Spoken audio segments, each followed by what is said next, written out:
The World Cup starts this summer. 48 nations, 104 matches, the biggest tournament in football history. And somewhere, right now, the greatest goalkeeper of his generation is watching it on television. The greatest striker of his generation will not be there. The man who won the Champions League last year will spend the summer at home. The World Cup does not care about your talent. It does not care about your trophies, your transfer fee, or your place in history. It only cares whether your country qualified. And for 25 of the best players on the planet, it did not. These 25 absences fall into three categories. The first and most brutal, players whose nations simply failed to qualify. The second, players struck down by injury just months before the tournament. And the third, the most painful of all, players who are fit, who are available, but whose coach has decided they are not needed. Three different reasons. One same result. North America this summer, without some of its greatest talents. Pierre-Emerick Aubameyang is 35 years old. He has scored over 300 career goals.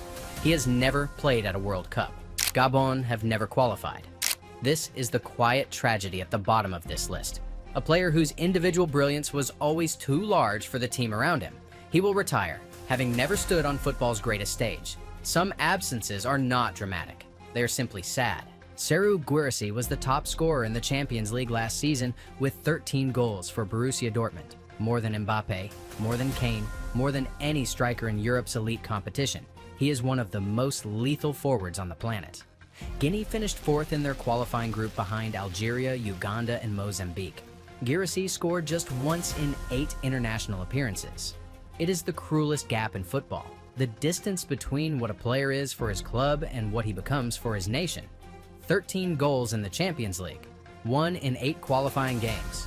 Nobody can explain it. That is why international football breaks your heart. Vedat Muriqi is Kosovo's all-time top scorer and their captain. He scored 18 goals in 28 La Liga games this season for Mallorca, second only to Kylian Mbappe in the scoring charts. He led Kosovo through a dramatic qualifying campaign.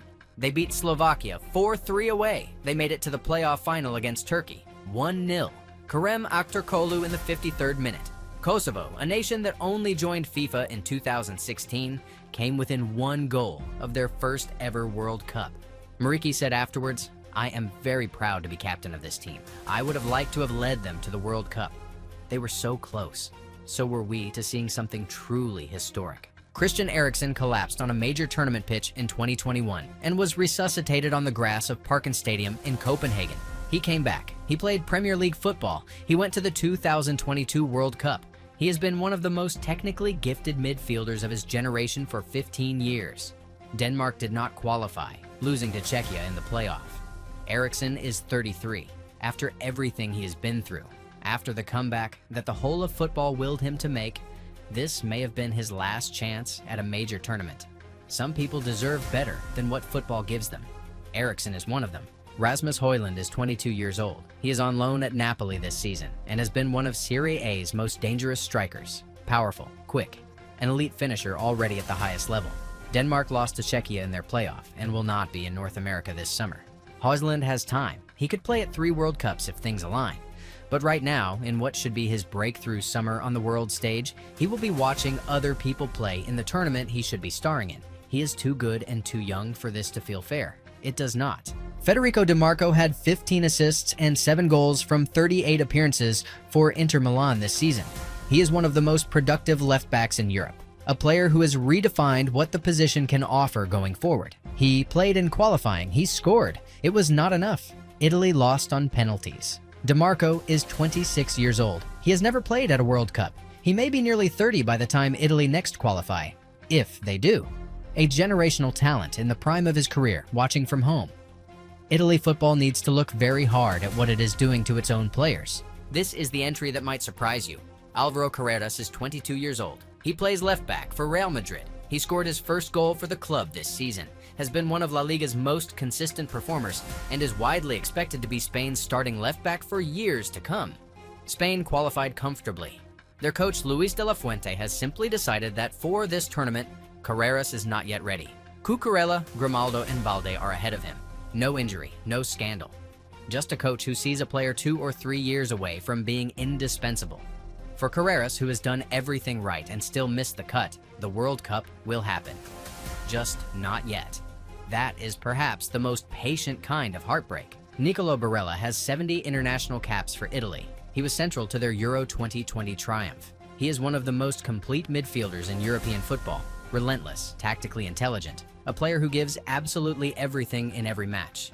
He has never played at a World Cup. Italy have now failed to qualify for 3 consecutive tournaments. The last World Cup knockout match Italy played was the 2006 final. Barella was 9 years old. He will be 33 at the 2030 World Cup. If Italy do not qualify then, a defining player of his generation will have spent his entire prime career without ever appearing at football's greatest tournament.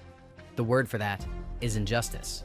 Dusan Vlahovic is 25 years old and one of the most complete center forwards in European football.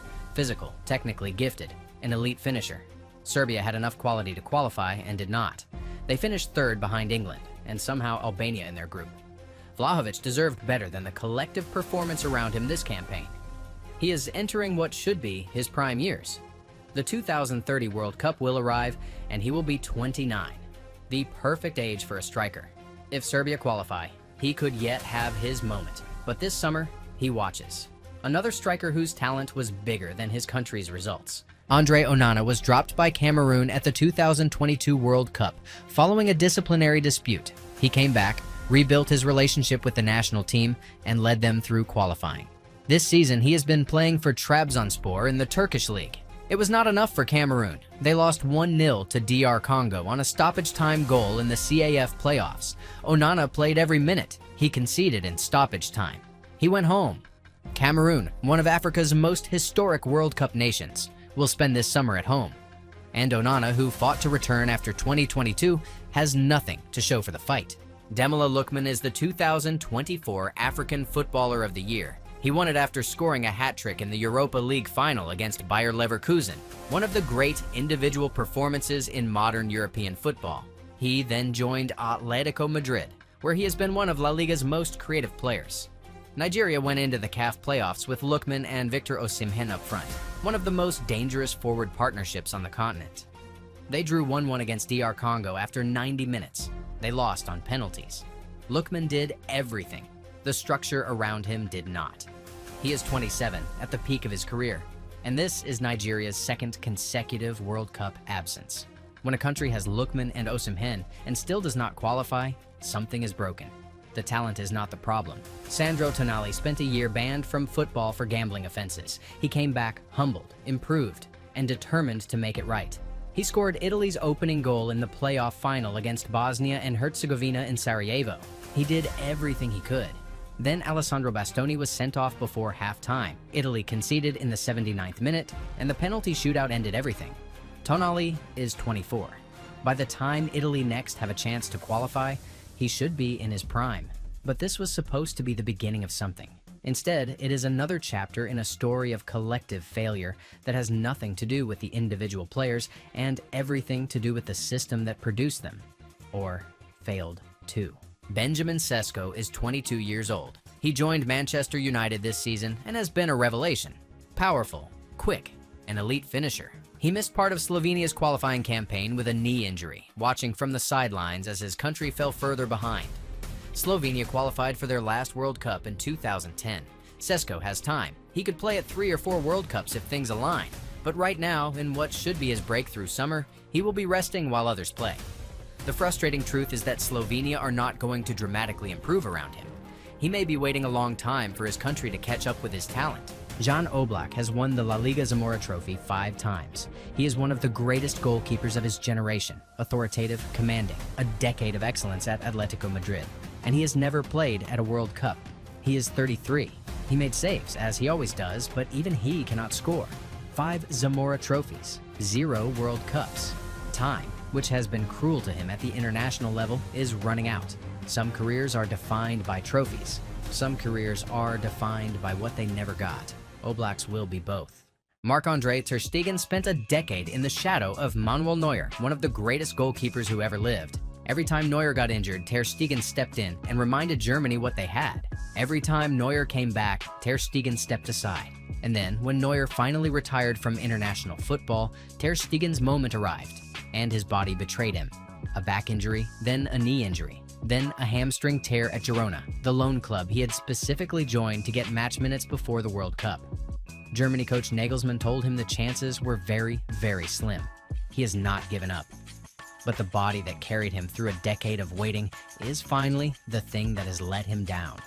After all those years of patience, this. Bryan Mbeumo was born in France. He represented the French under-21s. In 2022, he chose Cameroon, his father's country.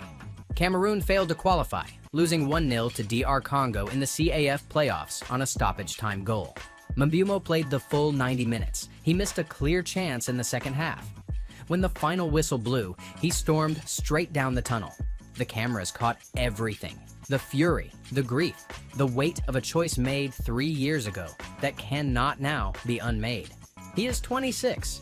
He chose his father's country, and his father's country let him down. He will try again. But this summer, one of Manchester United's best players sits at home, watching a tournament he should be playing in, wondering about the road not taken. Jack Grealish spent 2 seasons at Manchester City unable to recapture the form that made him one of England's most exciting players. This season, on loan at Everton, he finally looked like himself again. Creative, direct, drawing fouls, creating chances, reminding the world why Manchester City paid £100 million for him. And then a stress fracture in his left foot ended his season. Surgery, a recovery timeline that puts the World Cup beyond him. He had fought back from 2 years of frustration. He had done the hard work. He had earned his place on the plane. And football found one more reason to say no. That is the game's most recurring cruelty. Rodrigo had recently returned from tendinitis when 11 minutes after coming on as a substitute, his knee buckled against Getafe. The diagnosis confirmed every player's worst fear, a rupture of the anterior cruciate ligament and the external meniscus. He posted on Instagram that night. He wrote that this was one of the worst days of his life, that he had always feared this exact injury, that life had been a little cruel to him lately. He is 24 years old. Brazil will go to North America without one of their most dynamic forwards. And for Rodrigo, who had everything ahead of him this summer, the wait begins again. At 24, there will be other World Cups, but this one, in the year he was supposed to announce himself to the world, is gone. At Euro 2024, Ivica Kvaratskhelia was one of the tournament's most thrilling players, driving Georgia to the last 16 in their first ever major tournament appearance. He then moved to PSG and helped them win the Champions League. He is one of the 5 best wingers on the planet. Georgia were drawn in a qualifying group with Spain and Turkey. They won 1 game from 6. Kvaratskhelia scored twice. There is only so much one man can do. Georgia have never qualified for a World Cup as an independent nation. Perhaps the cruelest individual name on this list, the man who just won the Champions League, who is worth 90 million euros, who made the whole world fall in love with Georgian football at Euro 2024, spending the summer watching. At 23, his time will come. It just will not come this summer. Alessandro Bastoni is one of the best defenders in the world. In the 44th minute of Italy's playoff final in Sarajevo, he lunged into a challenge and received a straight red card. Italy went to 10 men. They conceded in the 79th minute. They lost on penalties. That one moment, that one decision in the 44th minute may have cost Italy their World Cup. Bastoni has taken responsibility. He has been gracious and honest about his error. But grace and honesty do not change the result. He is 26. He will live with that card for 4 years. And Italy, which has now missed 3 consecutive World Cups, will spend another summer searching for answers that start, at least in part, with one moment in Sarajevo on a cold March night. In November 2025, Hungary were 2-1 up against the Republic of Ireland in Budapest with less than 20 minutes to play. Dominik Szoboszlai had been their best player all campaign. 5 goal contributions in 6 qualifiers, including a stunning equalizer against Portugal. A win would send them to the playoffs. Then Troy Parrott scored a hat trick. Ireland won 3-2. Hungary were out. The cameras found Szoboszlai collapsed on the Budapest pitch in tears. He is 25 years old. He is one of Liverpool's most important players. He has never been to a World Cup. Hungary have not qualified since 1986. The gap between what this player is and what his country has given him is the story of his career in miniature. He deserves the World Cup. The World Cup does not operate on what players deserve. Victor Osimhen scored 8 goals in qualifying. 8! He did everything asked of him. Nigeria's playoff against DR Congo finished 1-1. Nigeria lost on penalties, and Osimhen did not even reach halftime. He was substituted in the first half with a hamstring injury, watching the shootout from the bench. 27 years old at Galatasaray, one of the most feared strikers in European football. Nigeria's second consecutive World Cup absence. For Osimhen, who has never played at a World Cup and who put his body through injury to give his country every possible chance, it is a wound that goes very deep. He scored 8 goals. It was not enough. Nothing he did was ever going to be enough because the team around him was not good enough. That is the cruelest truth in football. Poland needed a win in Stockholm. Sweden scored in the 88th minute. Viktor Gyökeres, the man in the form of his life, put the ball in the net and ended Poland's World Cup. Lewandowski was in tears on the pitch. Hours later, he just posted a photograph of himself holding his captain's armband, with the song Time to Say Goodbye playing in the background. 89 international goals, 165 caps, the most prolific Poland player in history, 2 World Cups, both ending in the round of 16, and now, at 37, almost certainly no more. If that photograph and that song do not break your heart, you are not paying attention. This is how the greatest careers end. Not always in a final, sometimes in a borrowed stadium in Stockholm in March with a penalty you never got to take. Brazil's all-time leading scorer, the man who spent a decade as one of the 3 best players on the planet. Neymar is 34 years old, back at Santos after years of injury, and desperate for one last World Cup. Carlo Ancelotti traveled specifically to watch him play. Neymar did not appear that day. Santos said it was load management. The coach went home having seen nothing. He has since said the squad is quite defined. Neymar is not in it. This is what the end of greatness looks like. Not a dramatic farewell, not a final bow on the biggest stage, but a coach making a trip to a second division stadium and watching an empty bench.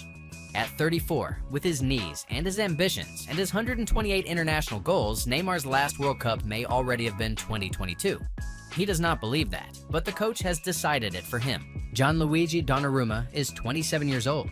He made his senior debut for Italy at 17. He has won the Champions League.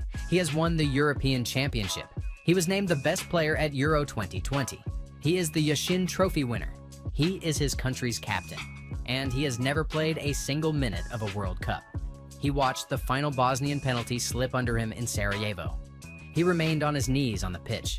His teammates stood motionless. The next morning, he broke the Federation's media blackout and wrote on Instagram, "Last night, after the match, I cried. I cried because of the disappointment of not being able to lead Italy where it deserves to be. He will be 31 at the 2030 World Cup. Italy will have one more chance before Donnarumma is past his prime. The 2030 World Cup is in Morocco, Portugal, and Spain. Perhaps then, perhaps at last. But not this summer. This summer, the best goalkeeper in the world is watching from home.